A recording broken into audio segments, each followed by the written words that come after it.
শুধু দর্শক, আমরা এখন যে মোবাইল ব্যবহার করি এটি স্বাভাবিক। কিন্তু যদি বলা যায় যে ১৯৭১ সালে মোবাইল ব্যবহার করা হতো, তাহলে আপনারা বলবেন যে এটা সম্পূর্ণ মিথ্যা। জি, আমরা আসছি। যার বাড়ির সামনের রাস্তাটি তার নিজের নামেই নামকরণ করা হয়েছে। আপনারা ঠিকই ধরেছেন, সেই ইসাক ডাক্তার। তার বাড়িতেই আমরা এসেছি। যার ৩ জন ছেলেই মুক্তিযোদ্ধা ছিলেন। তার মধ্যে ২ জন পৃথিবীতে নাই। একজন মাত্র সন্তান বেঁচে আছেন, তারই দ্বিতীয় সন্তান বীর মুক্তিযোদ্ধা আলহাজ মোহাম্মদ ইসমত।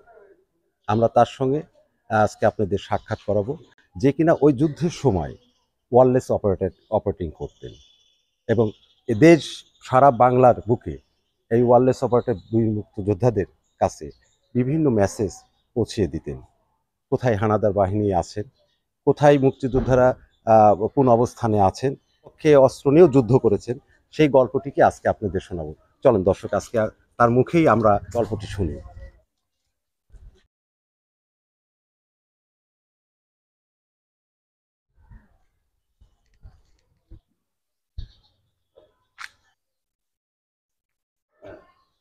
কাকা, আসসালামু আলাইকুম। ওয়ালাইকুম আসসালাম। মোহন, কি খবর? ভালো? আচ্ছা আচ্ছা, অনেকদিন পর দেখা হচ্ছে তোমার। কেমন আছো? জি, আলহামদুলিল্লাহ ভালো আছি। আরে তোমার সাথে কথা বলার জন্য অনেক জি জি। অপেক্ষা ছিলাম। বসো তাহলে।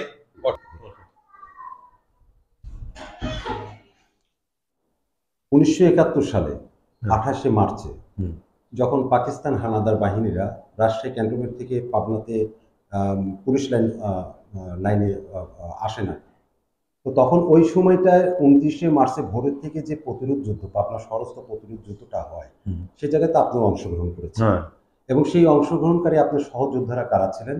২৯ তারিখে আমরা যখন প্রতিরোধ যুদ্ধ বলতে নুরুল কাদের সাহেব, ডিসি সাহেব আমাদেরকে চরে নিয়ে গেছিল। আমরা ওখান থেকেই পাবনা শহরে যুদ্ধে আসবো, কিন্তু সব বাড়ি বাড়ির থেকে আমরা অস্ত্র কালেক্ট করলাম রাত্রেবেলায়, বহুত কষ্টে। তখন পাকার্মি প্রথমে যখন নববাড়ি ঘাট দখল করে ওখানে ২ দিন থাকে, তারপরে তারা আতাইকুলা দিয়ে পোড়াতে পোড়াতে পাবনা টাউনে ঢুকেই প্রথমে অস্ত্র নেওয়ার জন্য জেলখানার ম্যাগাজিন রুমে অ্যাটাক করে। আমরা তখন পোস্ট অফিস এবং ওইদিকে কোর্টের, জজ কোর্টের উপর থেকে আমরা চারদিক দিয়ে ঘিরে ধরি। যখন চারদিক দিয়ে ঘিরে ধরি তখন ওদের সাথে আমাদের একটা বিরাট যুদ্ধ হয়। তখন ওরা না থাকতে পেরে ওখান থেকে ওরা কিছু অংশ টেলিগ্রাফ অফিস, এখন রায়ভদ্র গেটের পিছনে টেলিগ্রাফ অফিসে চলে যায়। সেখানে প্রায় ৪৫ জন ছিল। আমরা ওখানে সম্পূর্ণ ঘিরে ধরি। সেই ৪৫ জনকে আমরা দীর্ঘ সময় যুদ্ধ করার পর ওখানেই মেরে ফেলাই। বকুল এখানে খুব সাহসিকতার সাথে কাজ করছে। ওই ৪৫ জনকে ওখানেই আমরা সেদিনকে শেষ করি এবং পরবর্তী সময় পিছনে তহসিল অফিস একটা ছিল, তার পাশ দিয়ে গর্ত করে ওখানে সকলকেই সমাধি করে দেওয়া হয়। কিছু বিসিকে চলে যায়, সেখানেও তাদেরকে মেরে ফেলে দেওয়া হয়। আমাদের মধ্যে তখন নিজেদের গুলি লাগবে এটা চিন্তাই হয় না। তারপর কিছু চলে গেল বিআরটিসি অফিসে, মোজাজ ক্লাব পার হয়ে ওখানে কিছু ডান পাশে একটা ভাঙা একতলা বাড়ি ছিল, সেখানে কিছু পড়াই ছিল, সেখানেও আমাদের লোকজন সব ঘিরে ধরলো। সেইখানে ঘিরে ধরতে যায়, ওরা তো শেষ হলোই। আমাদের মধ্যে প্রথমে শহীদ হলো বুলবুল নামে একজন, রশিদ ডাক্তার সাহেবের ভাসতে। সেই বুলবুল এবং পরবর্তী সময় যে আজকে আপনার ইসলামী কলেজ নাম, মানে বুলবুল কলেজ দেখেন, ওটা ইসলামী কলেজ ছিল। তখনই ওই বুলবুল শহীদ হওয়ার জন্যে বুলবুলের নামে এই ইসলামী কলেজ করা, মানে বুলবুল কলেজ করা হলো।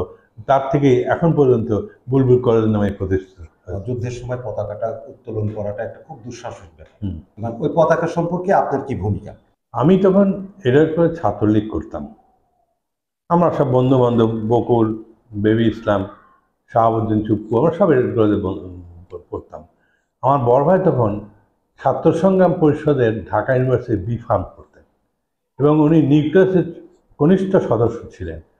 ঢাকাতে তখন মাসাল মনি এবং আরিফ ভাই, এই দুজন ইকবাল হলে এই পতাকাটা ডিজাইন করে সেটাকে দেখায় যে সবুজ এবং লাল এবং ইস্ট পাকিস্তানের ম্যাপ ভিতরে ঢোকায় এই পতাকা। তখন সিরাজুল খান বলল হ্যাঁ এটাই হবে। তো বড় ভাই তখন ওইটা ওই কাগজের ওই রকম পতাকা নিয়ে বড় ভাই পাবনা যখন চলে আসলেন, রাজ্জাক ভাই বললো তুমি তাড়াতাড়ি পাবনা চলে যাও। আমাদের তখন অলরেডি প্রায় 7,000 আমরা কর্মী তৈরি হয়ে গেছি যুদ্ধ করার জন্য। তো বড় ভাই তখন এটা নিয়ে আসলো, হঠাৎ করে আমাদের বাসাতেই সব মুক্তিযোদ্ধা বড় ভাইয়ের কাছে ওই পতাকা আমি দেখলাম। তো বড় ভাইকে বললাম যে এটা কি, এইটাই আমাদের পতাকা। তখন কিন্তু আওয়ামী লীগের লোকও জানতো না যে বাংলাদেশের পতাকা কি হবে। একমাত্র শেখ মুজিব এবং তার সাথে যারা চারজন তাজউদ্দিন কামরুজ্জামান নজরুল ইসলাম এবং রব ভাই শাহজাহান সিরাজ আব্দুল কুদ্দুস মাখন এবং নুরুল সিদ্দিকী, এনারাই শুধু জানতেন পতাকাটা কি। তো এইটা পাওয়ার পর আমার কিউরিওসিটি হলো এক পতাকা আমি তৈরি করে ফেলাই। তখন আমি প্রেস ক্লাবের সামনে ওই গলির মধ্যে এই জিলিলপাড়ার লালু ভাই, ওনার একটা কাপড়ের দোকান ছিল, ছোট্ট চিকন কাপড়ের দোকান ছিল, আমি ওইখানে চলে গেলাম। তখন যে বললাম, লালু ভাই ওই আপনার ওই উপর থেকে ওই একটা সবুজ কাপড় থান কাপড় নাবান, আর একটু লাল কাপড় নাবান, আর একটু হলুদ দেন, হলুদ কাপড় নাবান সিল্ক। তো বললো যে আমি তো ওই পতাকার উপরে আমি আঁকাতে পারতাম, পতাকার ওই হলুদ কাপড়ের পর ইস্ট পাকিস্তানের ম্যাপটা তখন তৈরি করলাম, বাংলাদেশের ম্যাপ তৈরি করলাম ওদের এটা কাটেন, আর একটা দেখে সবুজ কতটুকু হবে প্রপোর্শন অনুযায়ী সবুজ কাপড় আর লাল কাপড় দিয়ে এটা বসান। তখন আমাকে বলে যে ইসমত এটা কি হবে? আমি বললাম যে এটা বাংলাদেশের পতাকা হবে। যেই বলি বাংলাদেশের পতাকা, উনি ভয় খেয়ে গেল। তখন বাংলাদেশের পতাকা বলাটাই, দেখা তো দূরের কথা, বলাটাই মুশকিল ছিল। তখন এই দরজা বন্ধ কর, আমি দরজা বন্ধ করতে হবে না, আপনি বানান, কোনো অসুবিধা নেই। দুইটা বানালাম, সেই দুইটা পতাকা নিয়ে আমি এরট করে দিয়ে গেলাম, সকলকে দিলাম, এবং ওই পতাকাই তখন টান হলে ওঠানো হলো।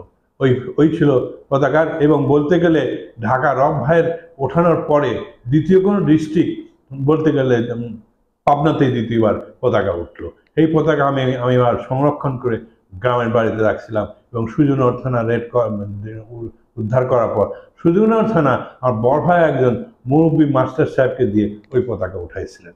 ইন্ডিয়াতে যখন আপনি ট্রেনিংয়ে যান যুদ্ধের জন্য, তখন কি আপনি একাই গিয়েছিলেন না আপনার পরিবারের 3 ভাই একসঙ্গে গিয়েছিলেন? প্রথমেই পাবনাতে সকলে একত্রিত হলাম, বিশেষ করে গোপালপুরের অংশটাই বেশি ছিল, আর রাধানগর মুকুল ছিল, আর কিন্তু বেশি কিছু ছিল না। গোপালপুরে আমরা বেশি সংখ্যক সকলেই আমরা ছাত্রলীগ করতাম বা মুক্তিযুদ্ধের পক্ষের লোক ছিলাম।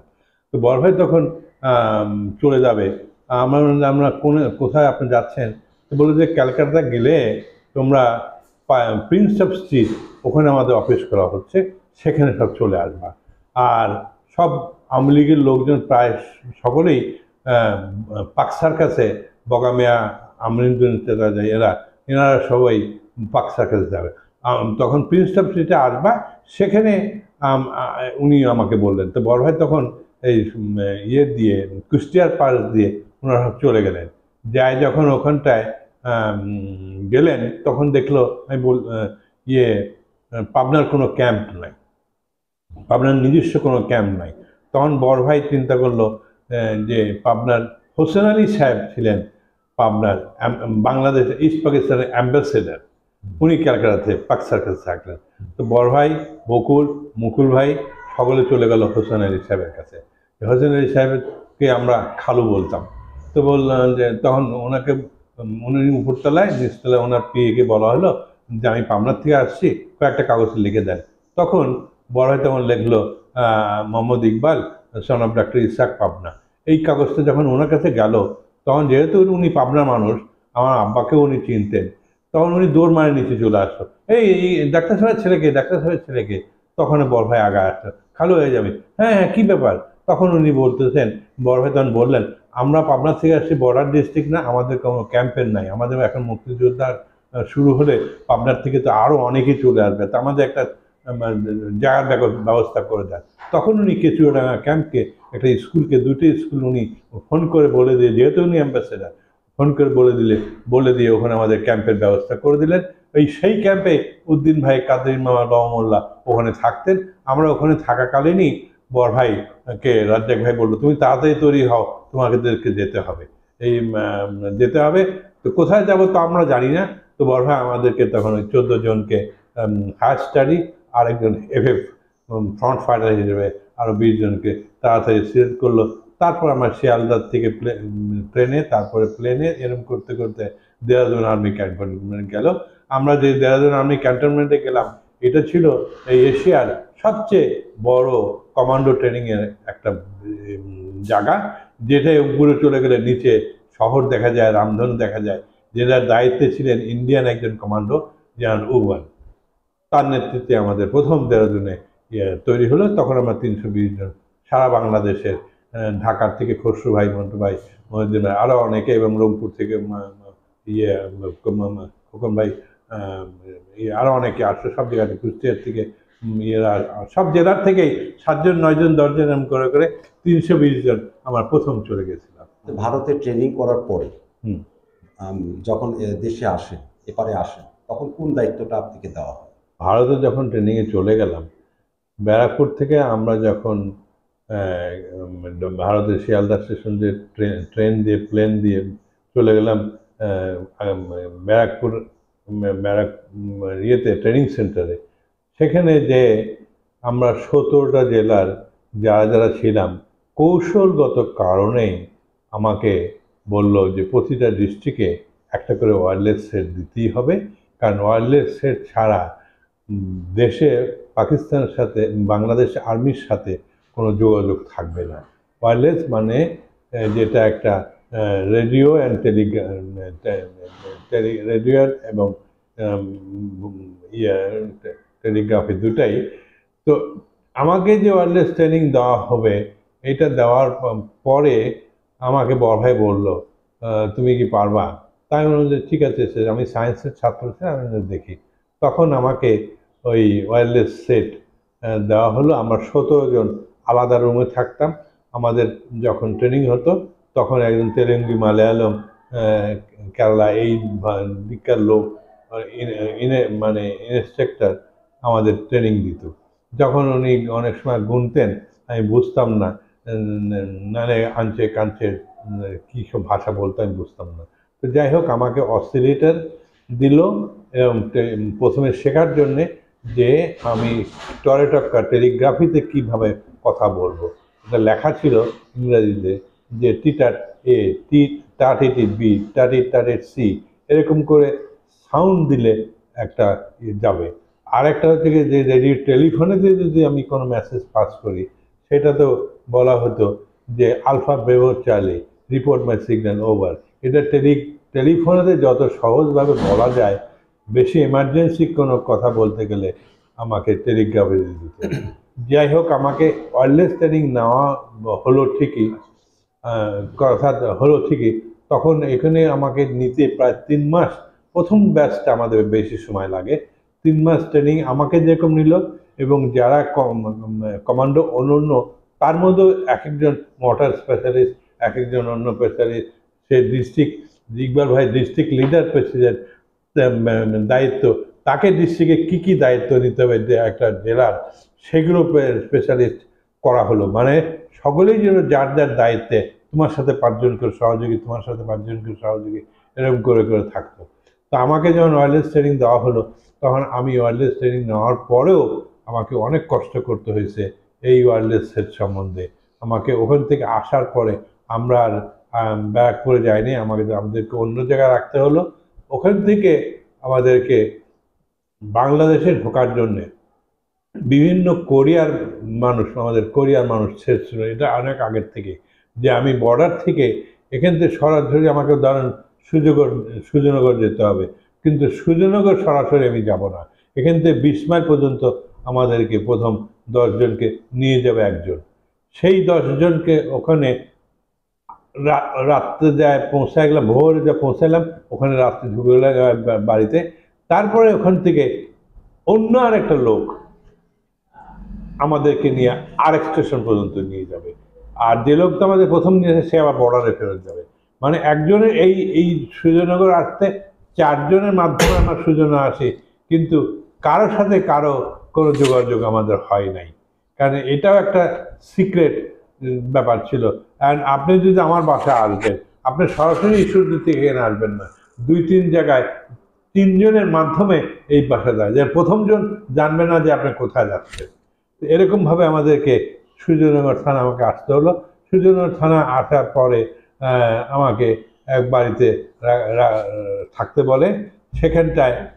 সেখানে হাজারি সাহেব নামে এক লোক, উনি মুসলিম লীগের এমপি ছিলেন হাজারি সাহেব, কিন্তু আমিও জানতাম না, কারণ তখন আমি যখন আমাকে বললো যে এখানে, তখন ওনার বাড়িও জানতাম না। তো আমার সাথে ছিল ফজলুল হক মন্টু, আমরা দুজন গেলাম। তাই বললাম যে তুই এখানে থাক, আমি হাজারি সাহেব কে? তো একজন বললো যে ওই বাজারের পর, নাজিরগঞ্জ বাজারের পর একটা মিষ্টির দোকান আছে, উনি কেমন? কালো শেরানি পরা, ওনার সাদা সাদা দাগ আছে। তা আমি ওখানে গেলাম। তখন আমাদের পরিচয় দেওয়াই খুব মুশকিল ছিল, ওনারা বুঝতে পারতো যে টাউনের ছেলে। তা আমি ওখানে যাই বললাম, আমি লালু ভাইকে খুঁজতে গেছিলাম। আমি ওখানে যাই শুনলাম যে লালু ভাই নাকি জব্বার হাজারির বড় ছেলের সাথে মানে নৌকা এক জায়গায় থাকে, বজ্র নৌকা থাকে।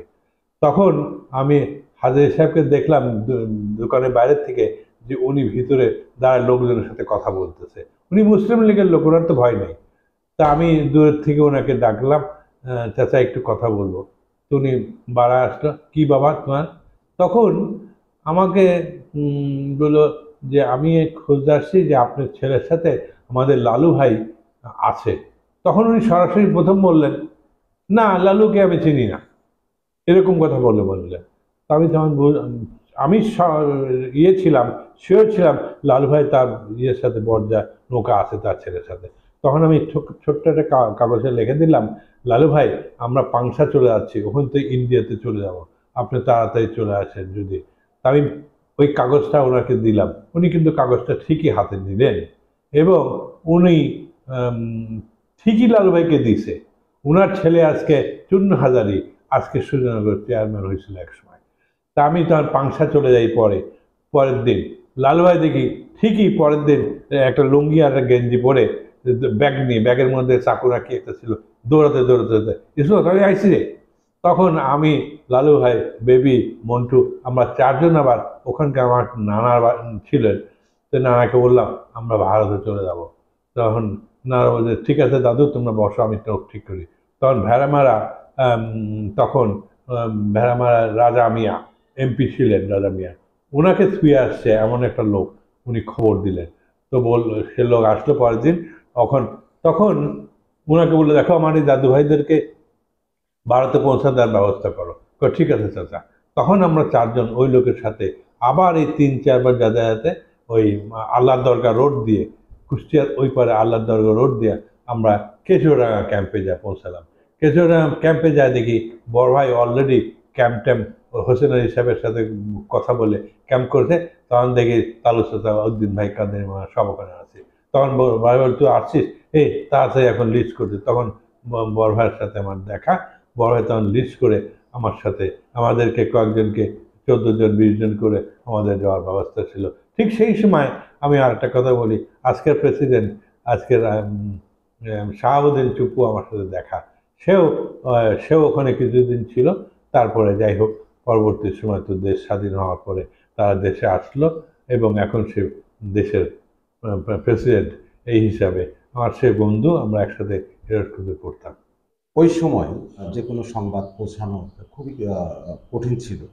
তো আপনি যে ওয়্যারলেস অপারেটিং করতেন, সেই ওয়্যারলেসটা কিভাবে পেলেন, কিভাবে কাজ করতেন? ওয়্যারলেস এমন একটা জিনিস, যুদ্ধক্ষেত্রে সব আর্মি অফিসাররা বা আর্মিতে এটা ওয়্যারলেস থাকে। কারণ ওয়্যারলেস মানে এক জায়গার থেকে আরেক জায়গার সংবাদ প্রেরণের একমাত্র বিষয় হচ্ছে ওয়্যারলেসের মাধ্যম।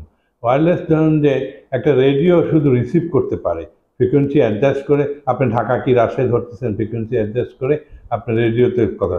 বাস ওয়্যারলেস হচ্ছে রেডিও অ্যান্ড ট্রান্সমিশন দুটোরই ফাংশন হচ্ছে ওয়্যারলেস।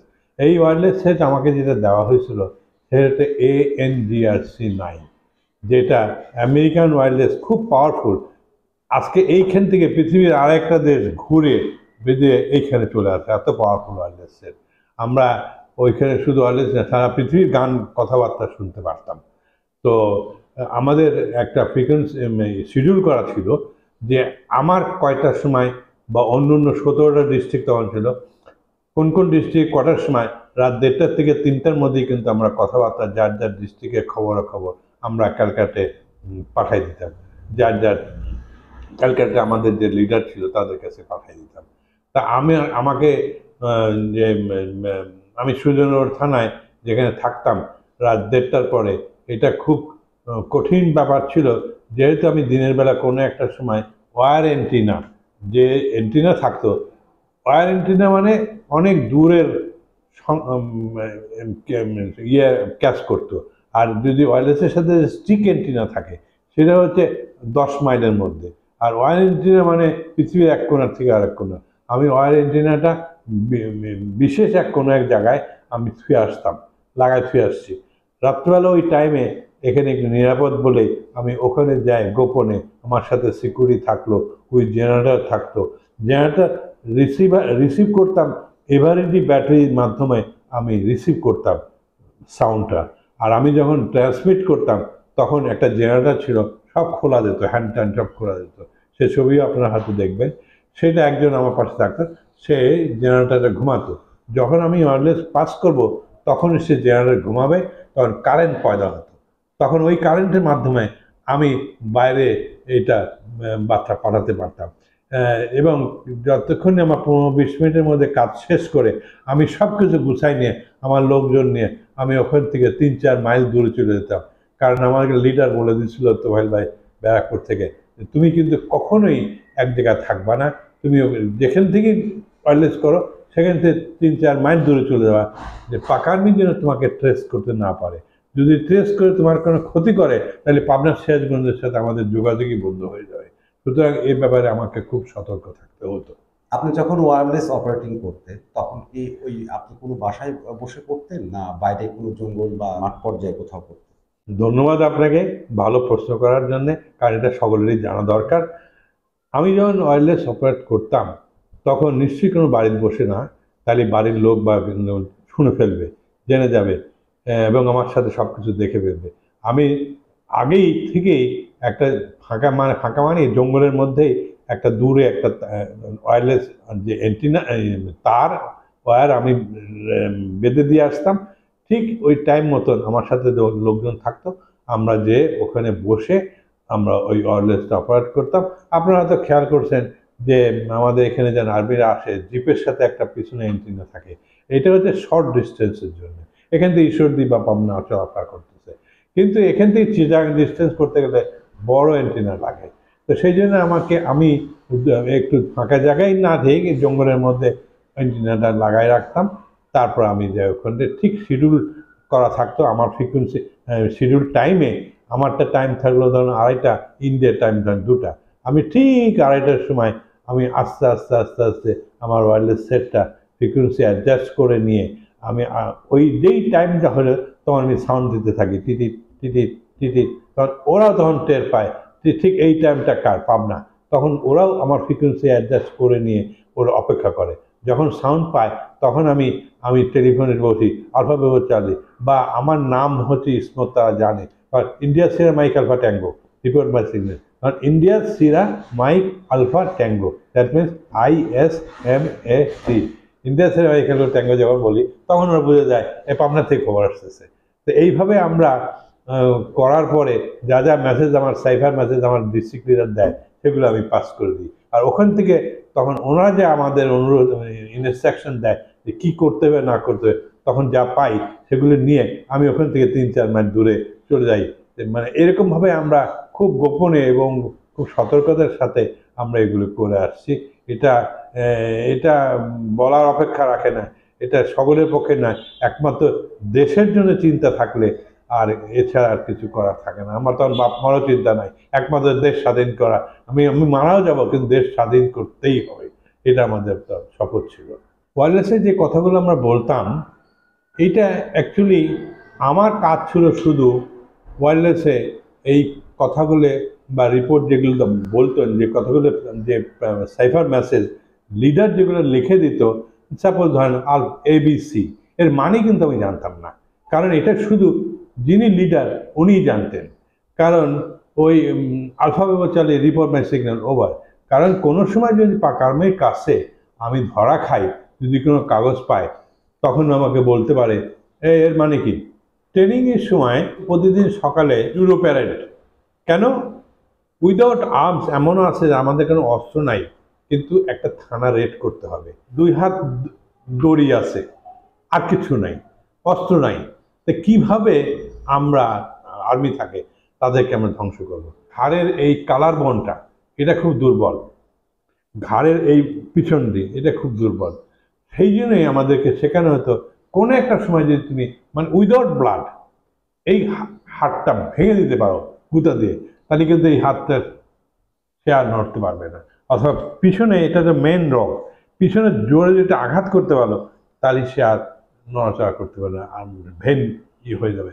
তো এইভাবে আমাদেরকে শেখানো হতো জুডো ক্যারাত।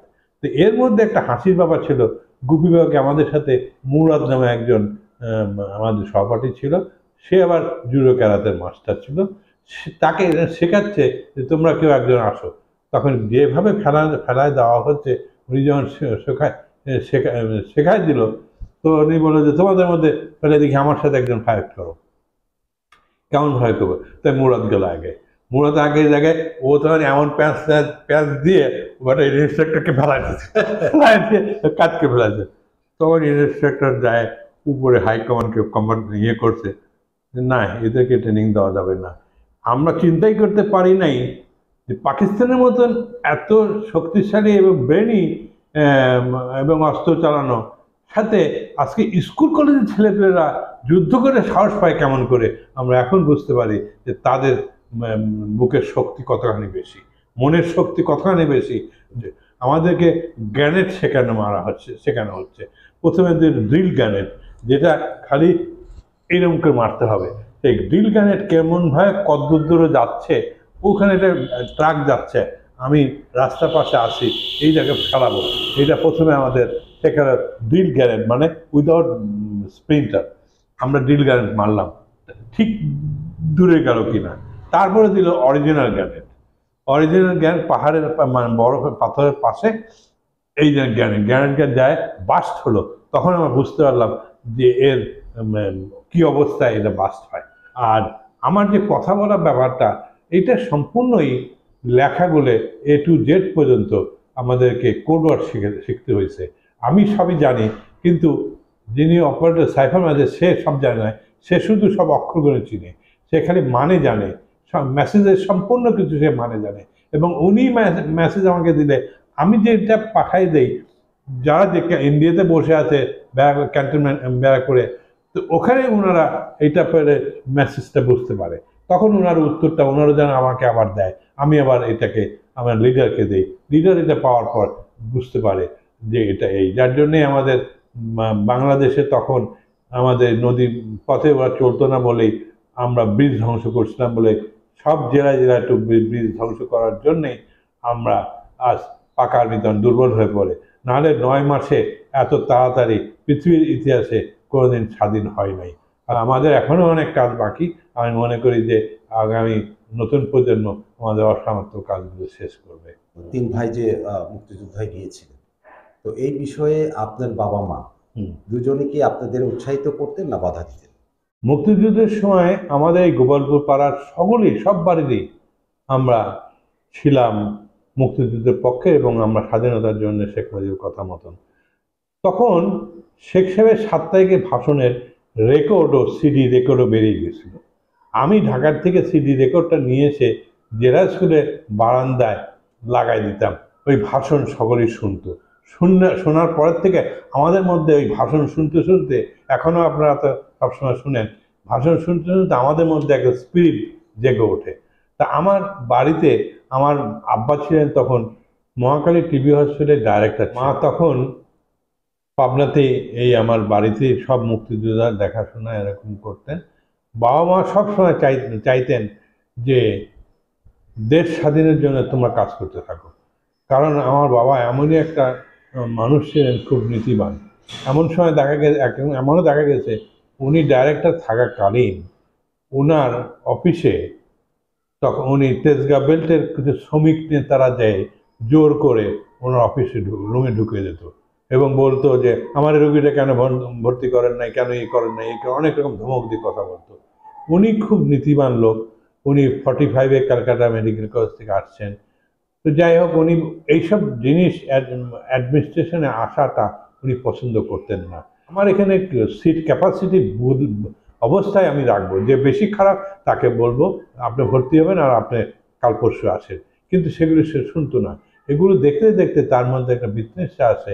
যখন উনি আর 1 বছর পর রিটায়ার করলেন, যখন রিটায়ার করলেন তখন গভর্নমেন্ট থেকে শেখ মুজিবুর রহমান তাকে আরো 2 বছর 3 বছর থাকতে বলছিলেন, বললেন না আপনার লোক আছে আপনি তাদেরকে বসান, এখানে মানে অসম্মান নিয়ে আমি থাকতে চাই না। উনি সঙ্গে সঙ্গে ওখান থেকে চলে আসেন, এরকম নীতিবান লোক ছিলেন।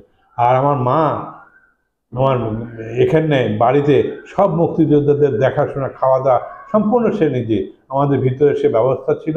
আমার তখন কোনো অসুবিধা ছিল না, অসুবিধা ছিল না। বড় ভাই বকুল এই আমার পাশের ঘরেই থাকতো, সব একসাথে, আমরা সব একই পরিবারের লোকের মতন আমার পাড়ার লোকজন ছিল। তো বাবা মা সবসময় বলতো তোমার এগিয়ে, তো আমার মা যখন মারা গেলেন তখন এই রফিকুল বকুল বলছিলেন এটা ইকবালের মাঠা, এটা মুক্তিযোদ্ধার বাপ। তখন আমার মা যখন ডেডবডি নিয়ে যায় তখন বকুল কাঁধে করে নিয়ে গেল এবং বলল এটা ইকবালের মা, মুক্তিযোদ্ধার মা। এইভাবে আমরা তাকে কবরে নিয়ে গেলাম। তাকে এত বেশি সকলে ভক্তি করতো, এটা ভোলার নাই। এবারে এই পাবনা মুক্তিযোদ্ধারা সকলে সেটা দেখছে। আপনি ওয়্যারলেস অপারেটর হিসেবে ওই সময় দায়িত্ব পালন করেছেন। ওই সময় আপনি কোনো সশস্ত্র অবস্থায় যুদ্ধ অংশগ্রহণ করেছেন? আমার কাজই ছিল ওয়্যারলেস অপারেট করা। তা আমার কোনো সময় কোনো যুদ্ধে যাওয়া নিষেধ ছিল, যে ইন্ডিয়াতে তোমার লিডারই বলছিল যে তুমি কোনো যুদ্ধে যাবা না, কারণ তোমার ক্ষতি হলেই মানে পাবনার জন্য যোগাযোগ বিচ্ছিন্ন হয়ে যাবে।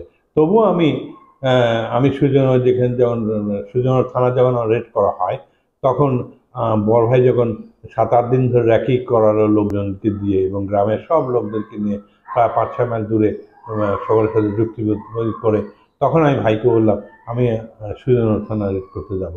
কারণ আমাদের মধ্যে যারা যারা ছিল তখন ওই থানার পাশে একটা তহসিল অফিস ছিল, সেই তহসিল অফিসের উপরতলায় উপরে রেলিং দিয়ে আমি আর আমার আরেক সহপাঠী করিম দুজন পাশাপাশি বন্দুক নিয়ে ঢুকলাম। আমরা যদিও চাচ্ছিলাম যে অধিকার লোক যারা রাজাকার আলবদর জামাত লোক তাদের বাংকারের মধ্যে বিভিন্ন জায়গায়, তারা আমরা ওখান থেকে দেখতেছি বাংকারের মধ্যে, আবার কেউ কেউ এক বাংকারতে উঠে আর স্কুলের মধ্যে ঢুকে যাচ্ছে।